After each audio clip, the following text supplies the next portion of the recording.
对了，我接下来有个任务，要离开几天。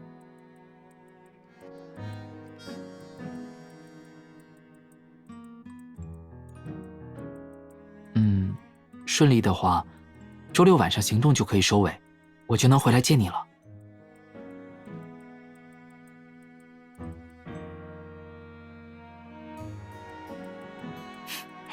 有你的牵挂，我一定会平安无事的。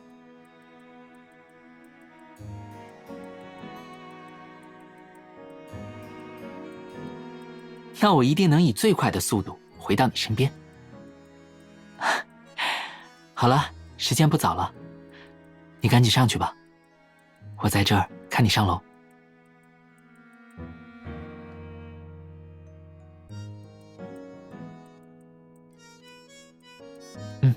我会的，等你家灯亮起来，我就走。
哎呦，弟妹真是热情啊！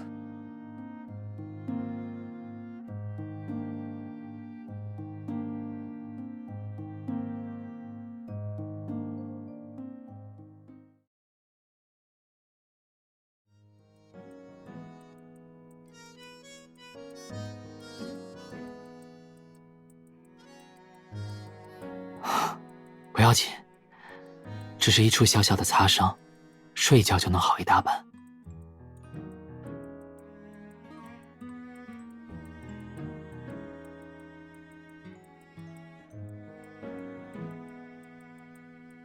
这都是些小问题，很快就能好，你不用担心。弟妹放宽心啊，这次的任务很简单，要不是中途出了点意外，夏燕指甲盖大的伤都不会有。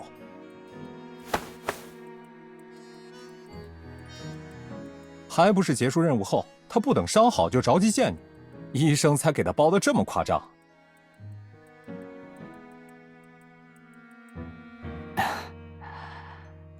这个包扎是夸张了点儿，但其实我只是轻伤，而且我可是认认真真走完流程，被允许自由活动的，别吓唬人。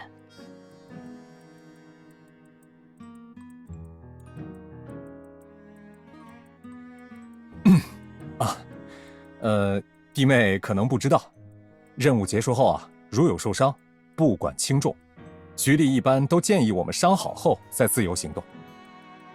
虽然没有被明确要求，但出于谨慎考虑，我们便默认这是一条潜在的规矩。但这次夏燕坚持，加上她确实伤得不重，弟妹你也是知情人，所以上面评估这个行动风险可控。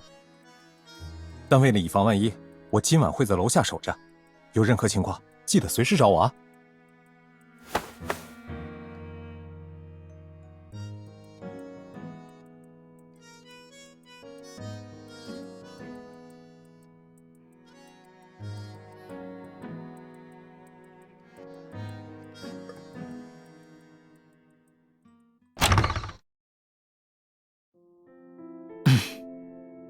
其实我伤得没那么重。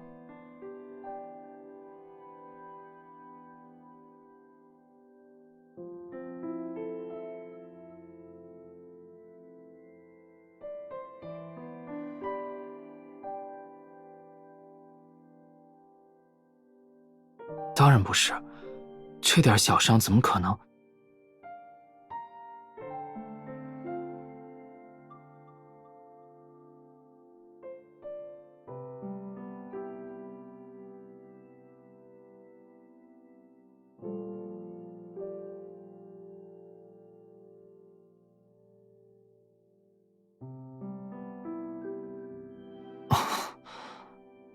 你确定吗？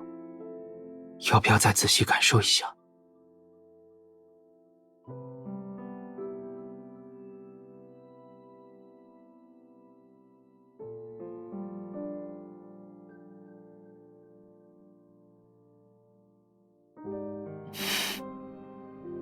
怎么样？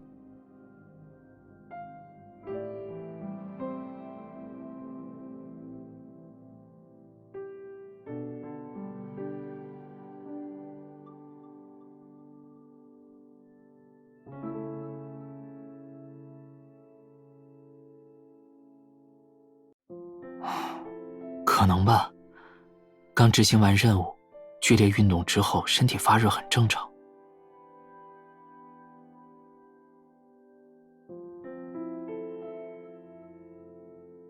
哦，这个是因为受了伤。哦，但是是很轻的伤，肌肉发紧是很常见的情况，过一会儿就好了。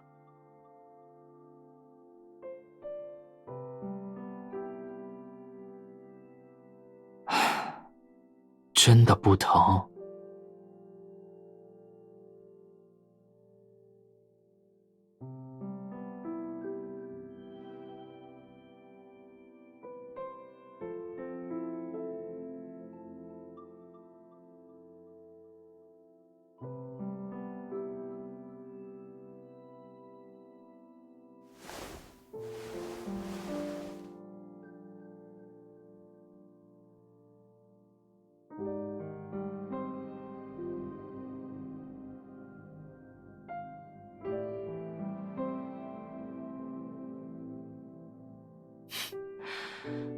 别看包扎的厚，其实伤口很浅。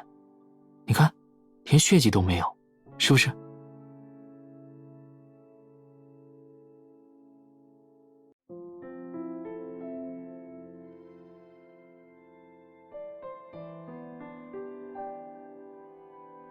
这个也只是看着严重，一点都不疼。啊！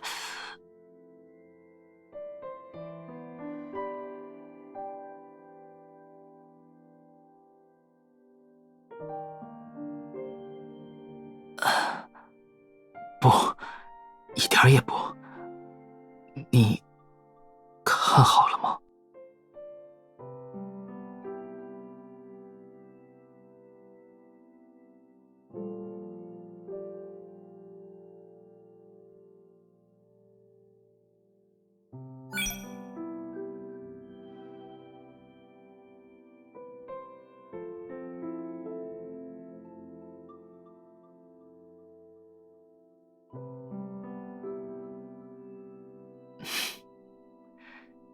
你想问我为什么受伤，对吗？你在担心我？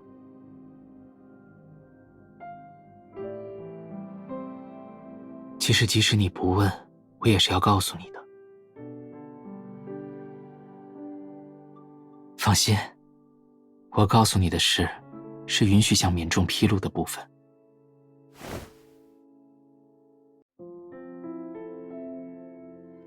我们收到消息，有犯罪团伙在策划一场酒吧爆炸案。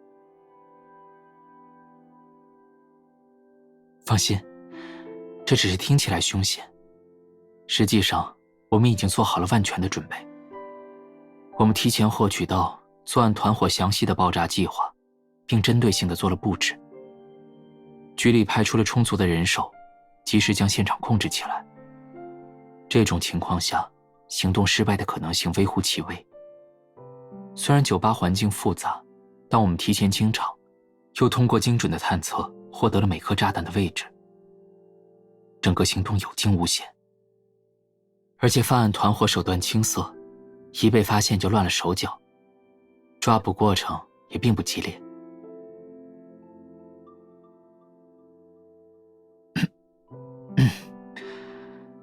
就是中途发生了一点小小的、微不足道的意外。炸弹爆炸了。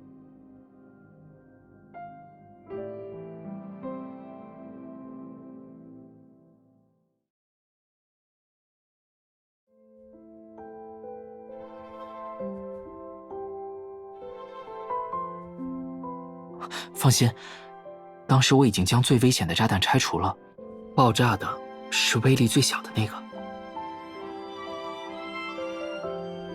这只是一次没有用的鱼死网破，有好几堵墙做缓冲，有8台做掩体，我只受了最小的伤害。要说这次爆炸真正重创到的，恐怕是那些被气浪掀飞的酒瓶吧。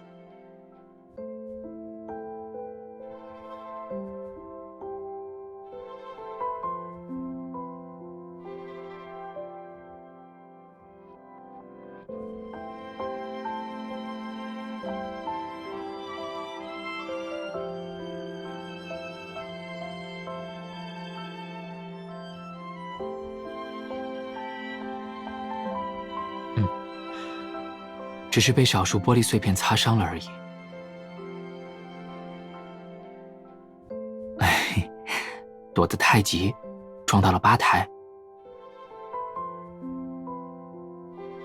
哦，在现场吸入了过多烟尘，一时损伤了声带。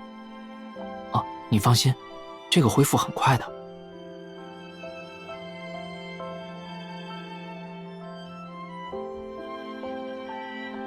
绝对没有，明天你就能在报纸上看到关于这起事件的报道了。到时候你就知道，我绝没有逞强撒谎。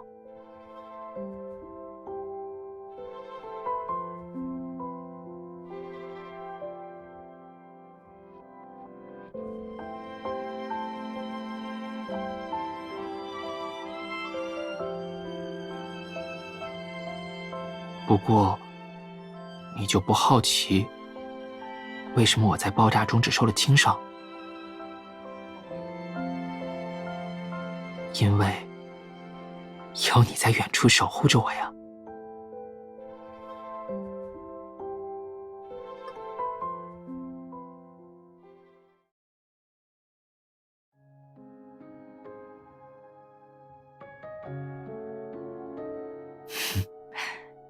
你看，你的守护，我一直带在身边。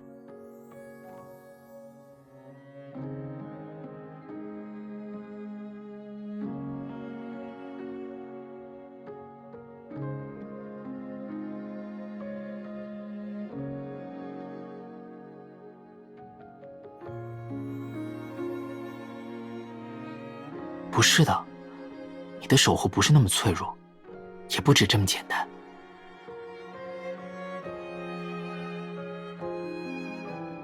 你对我的第一重守护，是我手里的这些护身符；第2重守护，是你对我的牵挂；第3重守护，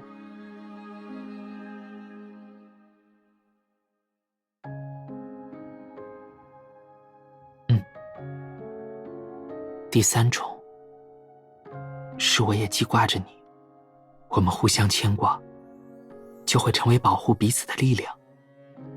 为了让你不再担忧，我一定会平安回来的。这句话就是最强大的守护。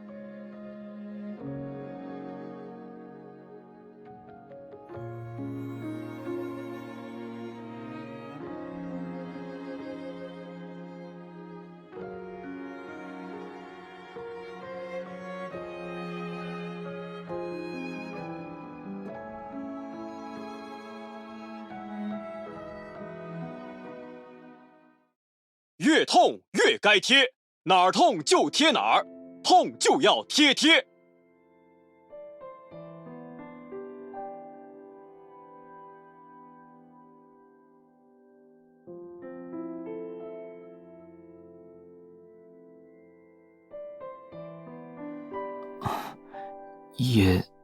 也挺大胆直接的。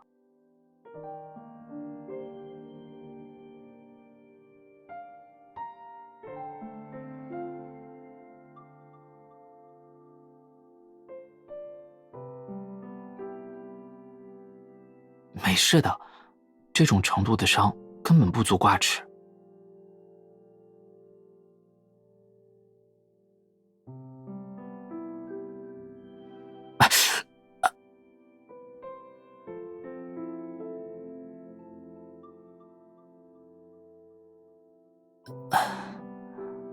好像是有一点疼，那就拜托你了。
来吧。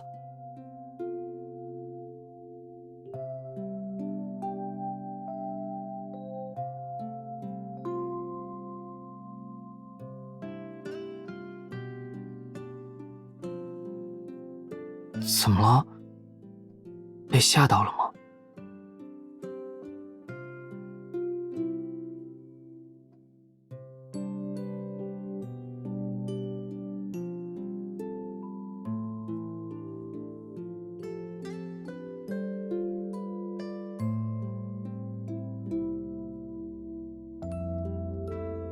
你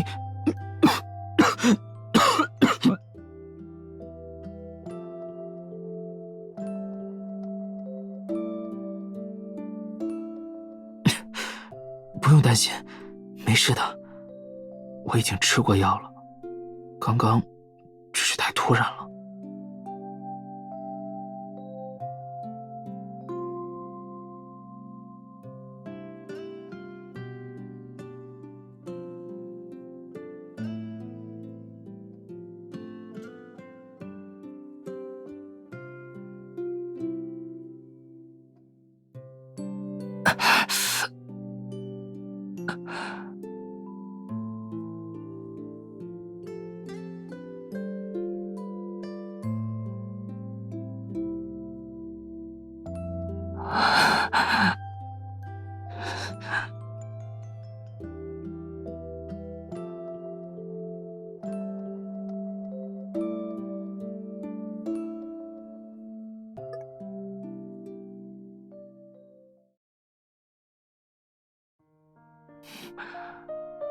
我没事，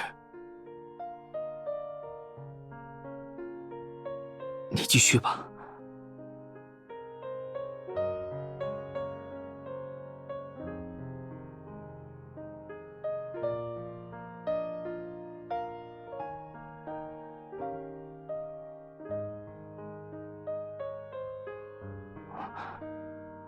你怎么了？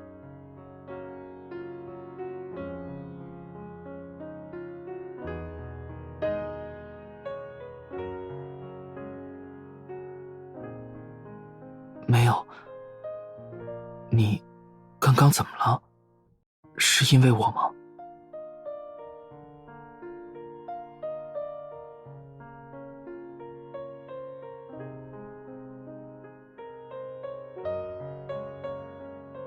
是我的话让你担心了吗？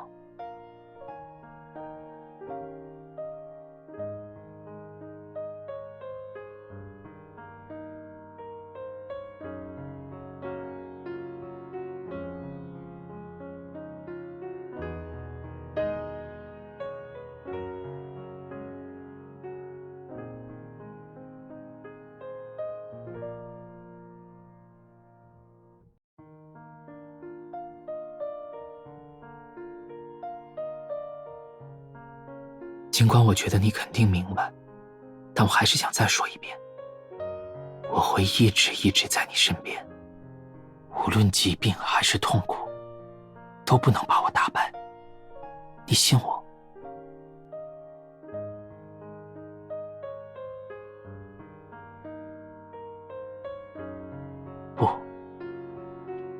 不止如此，从订婚后，我愈发感觉到自己收获的不只是互相守护，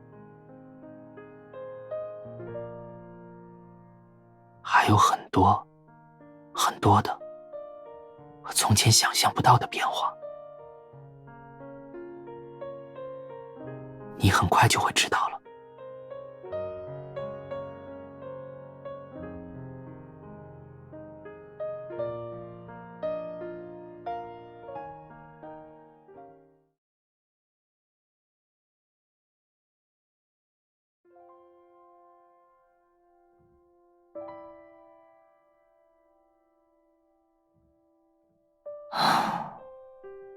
就这样抱着你，什么都不做，感觉真好啊。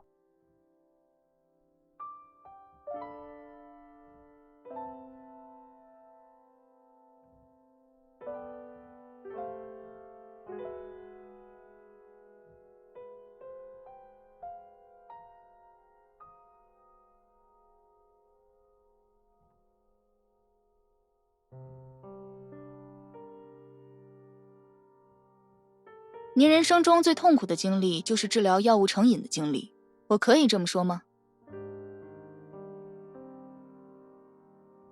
是的，药物成瘾很痛苦，我的逃避让事情变得更痛苦。那个时候，我只懂得用酒精麻醉自己，我无法隐瞒药物成瘾的事实，最后事业跌入谷底，那简直是最黑暗的时光。但您没有放弃，对吗？是我的朋友，他们没有放弃，一直鼓励着我，陪着我，全力帮助我，我才有了勇气。那您是怎么克服药物的副作用，重新振作的呢？我最深刻的体会是，不要逃避，这非常重要。只有面对自己的欲望，才能看清它。你要仔细看着它，思考分析，学会控制。要找到控制欲望的方法，这是唯一的钥匙。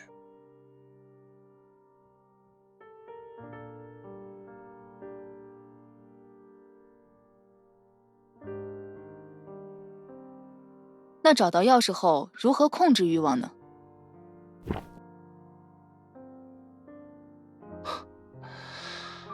很简单，欲望也有开关，赌不如输，一味的压抑是没有用的。寻找承托欲望的媒介，然后释放。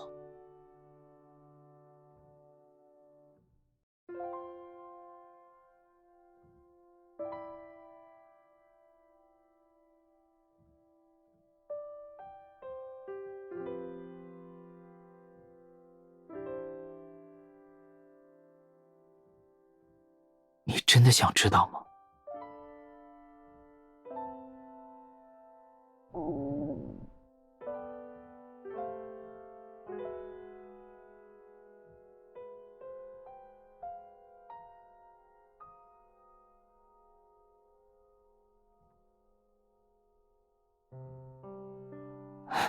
你不要着急，我其实没那么饿，我正好想上楼歇息一会儿，你真的不要着急，慢慢来。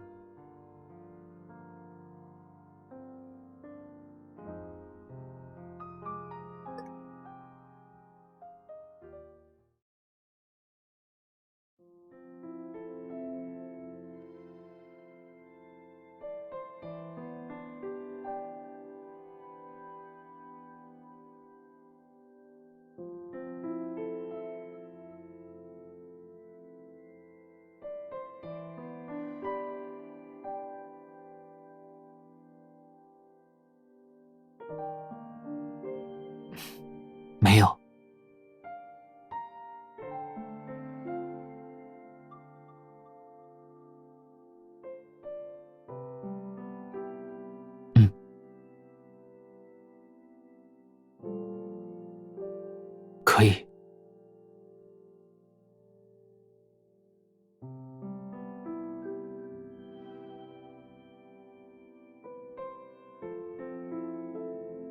随便，都可以。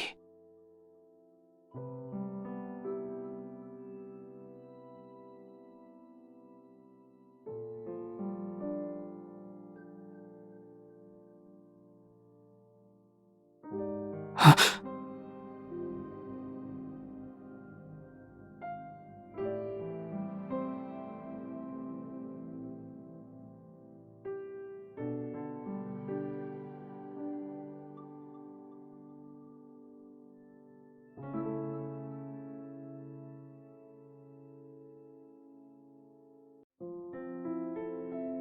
我确实在忍耐，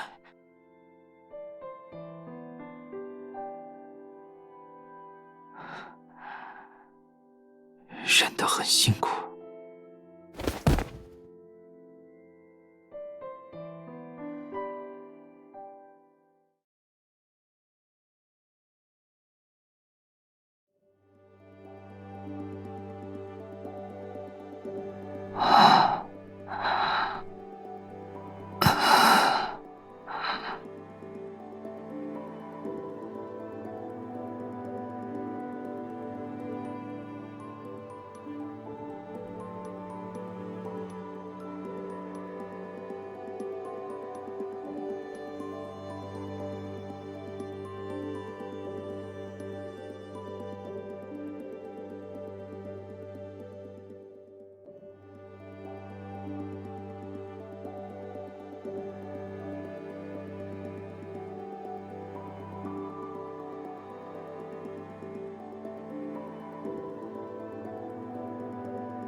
没什么，我只是……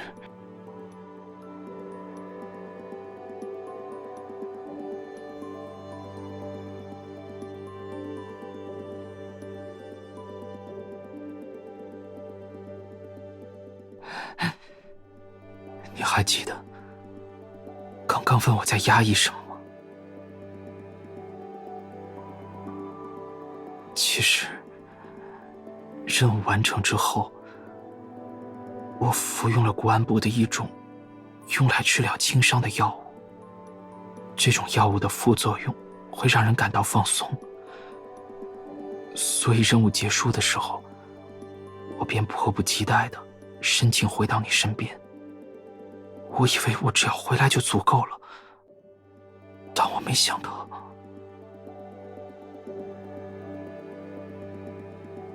似乎是受这副作用的影响，某些我在订婚后收获的变化，也源源不断地涌了上来。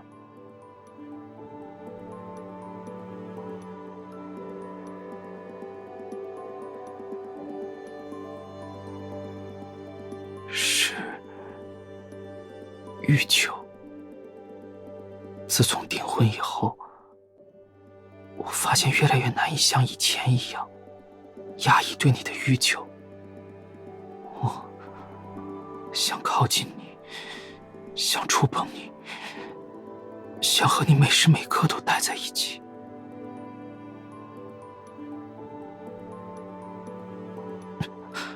抱歉，吓到你了吧？我马上。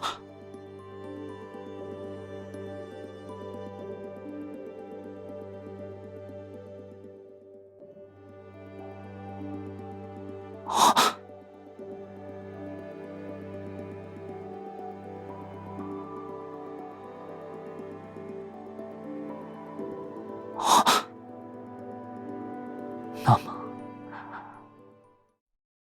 我就不客气了。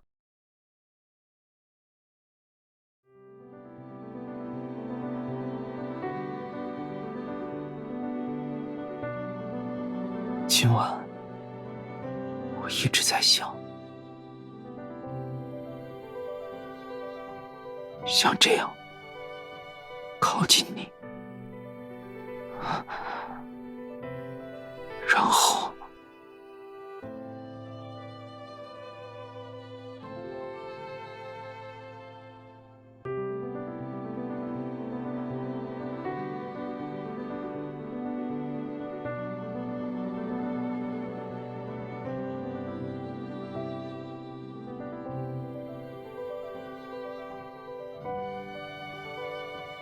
我的身体里好像有一团火在燃烧，但现在它找到了出口，你就不怕被它烧伤吗？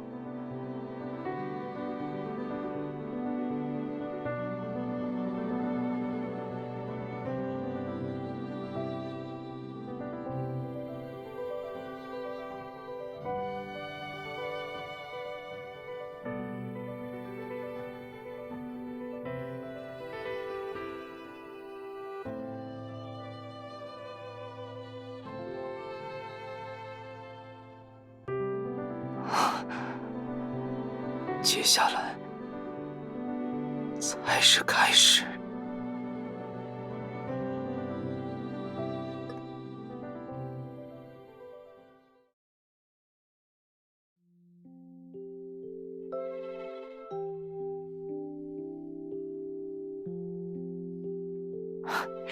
你醒了，早餐已经准备好了，就放在楼下。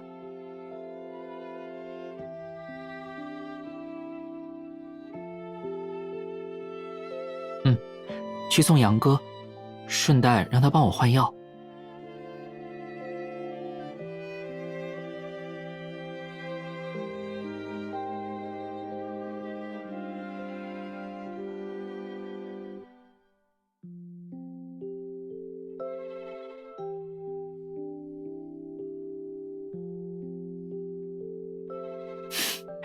这个绝对真实。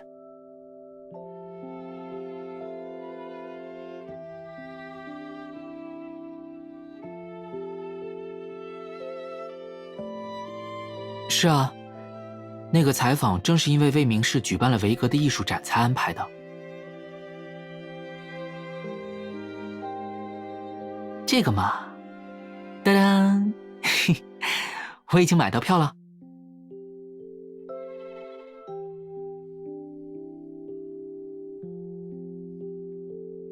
其实像这种大型的展会，国安部有时也会负责在暗处维稳，所以我就拜托杨哥帮了一个小忙。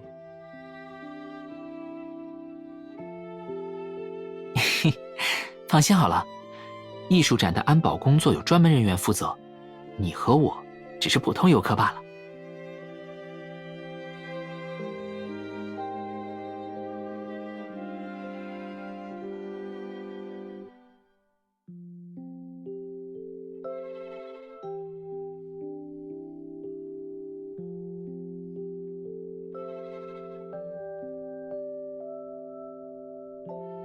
两性关系犹如风暴，这个创意好。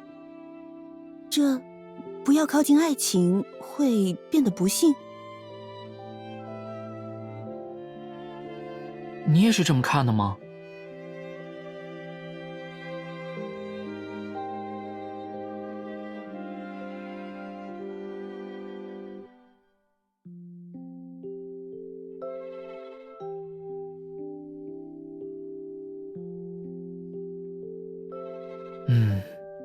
如果由我来雕刻，我恐怕不会将欲望刻画成风暴灾难的模样。对我来说，只有一种欲望需要爱意化解，这欲望不是危险的风暴，而是馥郁的蔷薇。它的香气吸引我靠近，但掩藏在欲望下的不是陷阱，是一颗真心。我愿意将我的心交给他保管，而且他一定会被保护得很好。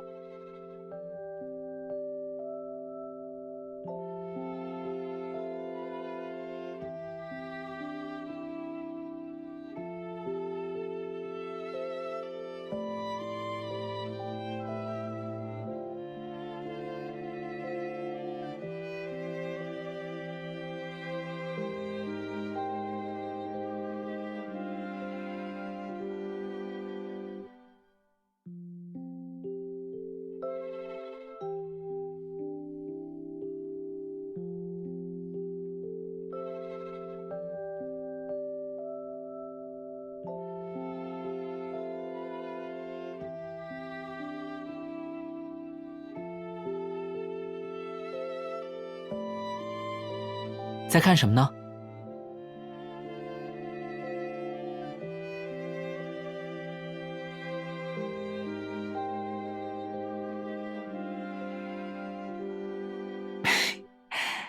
那你觉得真相是什么？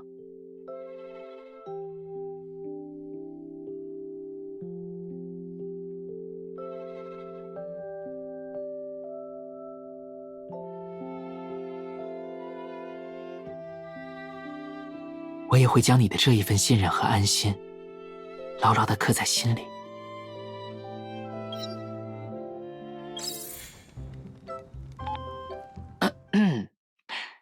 你猜今天的我有什么不一样？没错，今早醒来啊，我发现我的声音已经完全恢复了。我想第一时间告诉你这个好消息，就赶紧给你打电话了。怎么这副表情？又不是第一次听到我的声音，不至于这么惊奇吧？太过惊喜导致忘记说话。你忘了，我说过很快就会好的。啊？想多听我说说话？哦，好。那你想听什么？用6国语言说我爱你？哦，没有不愿意。那我开始喽。首先，当然是我爱你。然后，哎，发生什么了？为什么屏幕突然黑了？手一抖，把手机掉下去了。明明是你的提议，怎么被吓到的反而是你自己？以为我不会答应这么幼稚的事。你呀，表达爱意怎么会是幼稚的事情呢？而且，既然是你的要求，不管是什么，我都会满足的。哼，怎么光看着我不说话呀？你突然笑什么？原来只是通过电话听到我的声音，就能让你这么开心啊！你这样，让我好想立马出现在你身边。明明我们几个小时之前刚刚分开。啊，你也一样？那我现在就过去。我不是说了吗？在我这里，你有求必应。